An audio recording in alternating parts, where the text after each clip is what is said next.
You're going to use the palms of your hands and you're going to place them over the ears with the fingers facing backwards. So the fingers are then going to rest around the back of the skull, and I'll turn around in a moment and just show you what that looks like.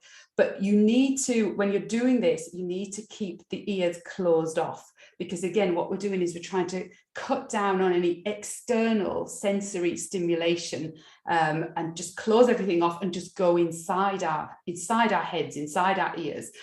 So if we can keep everything closed off, that's great. So you're keeping that gentle pressure over the ears there to seal everything off. Okay, I've got my ears closed off, and then I've got my fingers resting around the base of the skull. The thumbs are just kind of out of the way.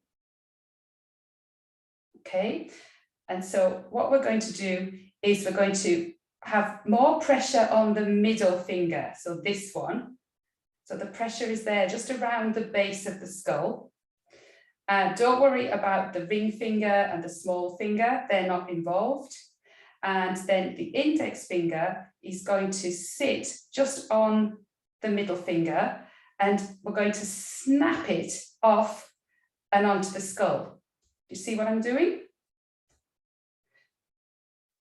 So there's a little bit of pressure, and you hear that sound, that noise inside your skull.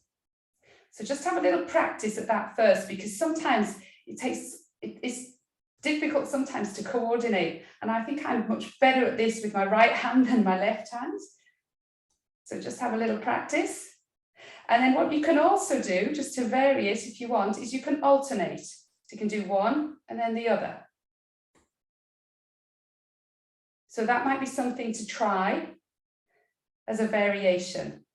What that's doing is that's really helping to open up this area, that area in the back of the head. And that's one of the most common areas that suffers from blockage or stagnation of chi, that kind of neck and going up into the top of the skull area, because there's lots of bone around that area. So it's kind of a little bit more difficult in a way for the chi to get through. So it's a common area that becomes blocked.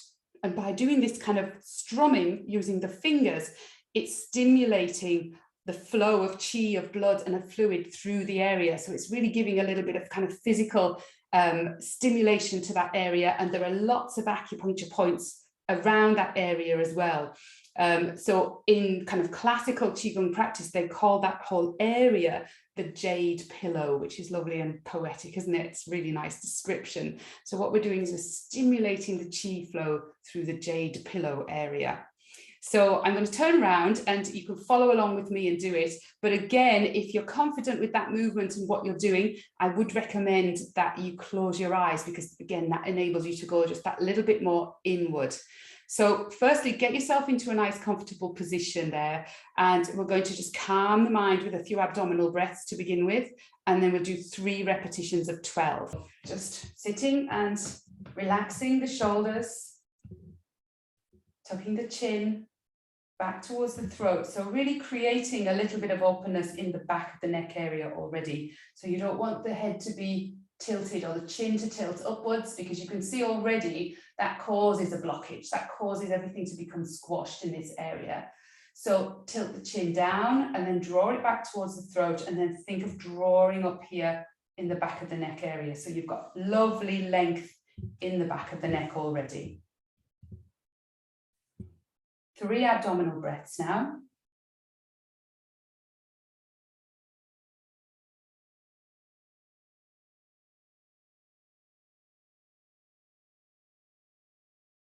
And then placing the palms over your ears and fingers over the base of the skull. Index finger going onto the top of the middle finger. And when you're ready, 12 snaps of the fingers, and then relaxing the hands.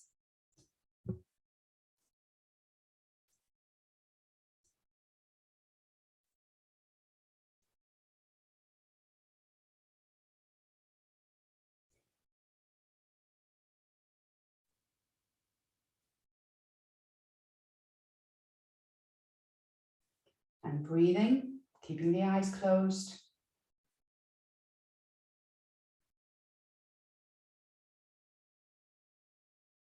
2 more sets of that.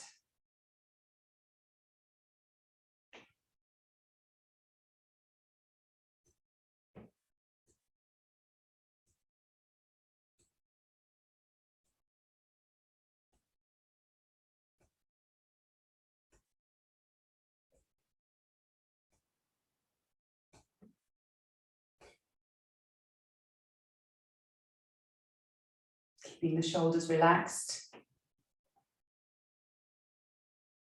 Couple of breaths, taking an inward look before we do the last set. And as you lift the hands now, remember just to keep the shoulders nice and relaxed. It's often tempting to lift the shoulders as we lift the arms, but keeping good distance between the shoulders and the ears.